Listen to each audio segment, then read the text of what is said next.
Hi everyone, and thanks for joining me today. Today I'm going to be talking about the costs associated with the downsizing move.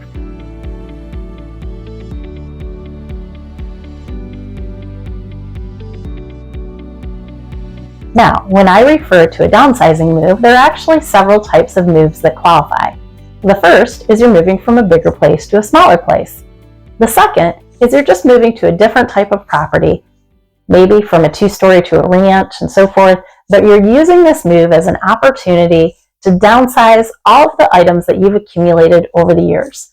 Now, there are 3 main types of expenses that are associated with these moves. The first are the services required to get you ready for the move day itself, and then the expenses involved in liquidating all of the items that you won't be bringing with you to your next place.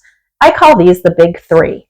And while all of them are somewhat expensive, most of my clients start to see their stress level go down drastically once they have the opportunity to find out the true range of what this is going to cost in their particular situation.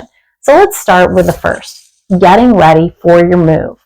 Now, a professional move manager can assist you in going through your items, deciding what you're going to take, helping to pack those items, and then doing space planning for how those items are going to fit in your new home. Now, professional move managers charge between $50 and $90 an hour in our area. While this may sound a little bit expensive, it is worth its weight in gold, and their goal is to help you avoid paying to move things that you won't be using in your new place. It also can help you keep your sanity during a large move, and they are worth every single penny. Now, some move managers are able to estimate the cost of a job by looking at your items, but this can be challenging because often even neat and clean homes have large storage areas, and it can be very challenging to estimate the exact amount of items that someone has. In addition to that, the seller's ability to make decisions quickly on all those items is going to drastically affect the time that this process takes and ultimately how much it's going to cost. Now, when it gets to the move day itself, there are 2 different types of moves as well. You might be moving to a different state. Most of these moves are charged by the pound.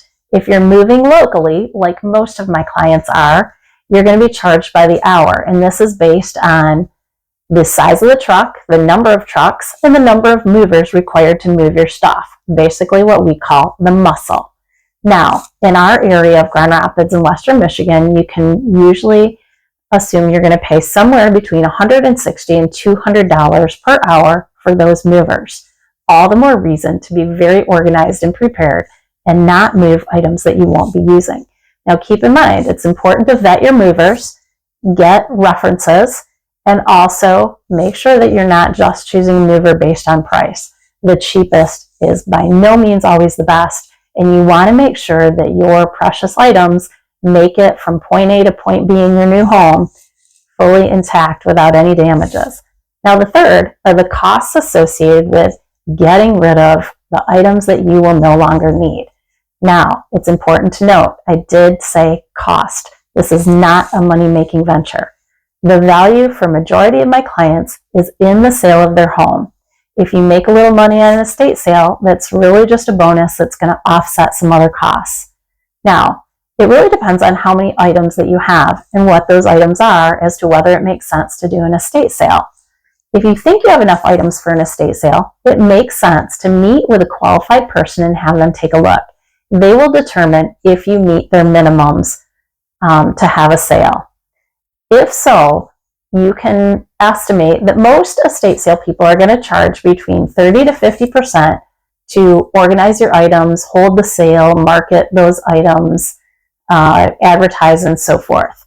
You want to be careful to read through their contract carefully because some estate managers do charge extra for various services, and some do charge for taking away the items, and others just leave the items. You just have to realize which one you're working with.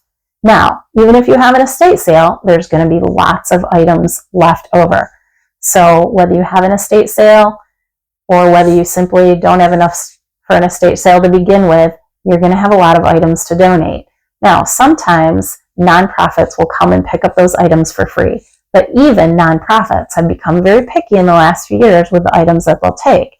And note that things like obsolete electronics, chemicals, paint, and more will have to be recycled, often at a cost. You can check your local landfills for different times and programs that they might have that can save you some money on this.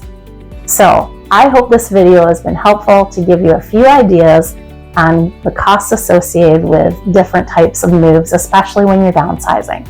I'm LauraTKelso, certified senior housing professional and associate broker with Next Home Champion, creator of Grand Rapids Savvy Seniors.